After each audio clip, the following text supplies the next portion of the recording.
क'क्राझार जिल्लानि भारत-भुटान सीमा ओनसोल उल्टाफानि हाग्रायाव दंफां हमदों।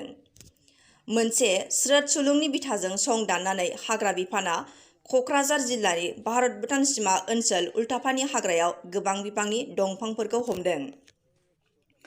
उल्टाफानि हाग्रा रेन्जनि रेन्जार गणराल बसुमतारीनि दैदेननायाव लोगोसे एसएसबिनि अफिसार सुकुमार दिबबर्मानि मददजों जुथायै सं दाननानै उल्टाफानि हाग्रा ओनसोलाव सरलपारा मायनावफुरियाव सिखावै दोनखोमानाय गोबां बेसेन गोसा दंफांफोरखौ हमनो हायो।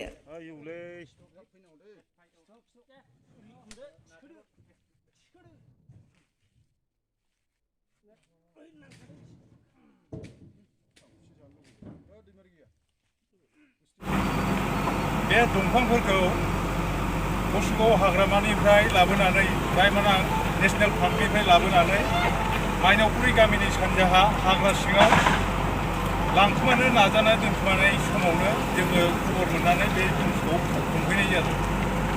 गासै नङाब्लाबो 80-90सो दंफां दङ।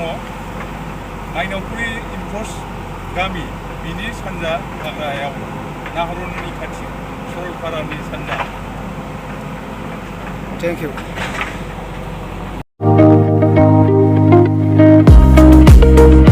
बाइक अनसायगिरिफोरनि थाखाय मोनसे गोजोनथाव खौरां। क'क्राझार जिल्लानि सेरफांगुरियाव थानाय फुंखा इन्टारप्राइज बाजाज मटरसाइकेल श'रुमा नोंथांमोननो लाबोदों मेगालन मेला। 31 आगस्तनिफ्राय 2 सेप्तेम्बरसिम खुंफुंजागोन मेगालन मेला। नोंथांमोना थाबैनो फोनांजाब खालामदो। फोनांजाब खालामनायनि राहा 9101547892 एबा 6003817191 लानो हागोन। अब्ला बाजाज पालसार, प्लेटिना, सिटी 100 आरो बाजाजनि गुबुन गुबुन मडेलनि बाइकफोरखौ। बाइकजों लोगोसे मोनफागोन गंसे फ्री हेलमेट। खुलुमबाय। जोंना फुंखा एन्टारप्राइज बाजाज श'रुम सेरफांगुरिया फैगौ 31 आगस्तनिफ्राय 2 सेप्तेम्बरसिम मोनसे लन मेला खुंनो नागिरदों। थ' बे लन मेलायाव नोंथांमोना बिराद खम बिबांनि माबायावनो लन डाउन पेमेन्टआव गारिखौ मोनलांगोन आरो बेजों डाउन पेमेन्टआ स्टार्ट जागोन 9,999निफ्राय।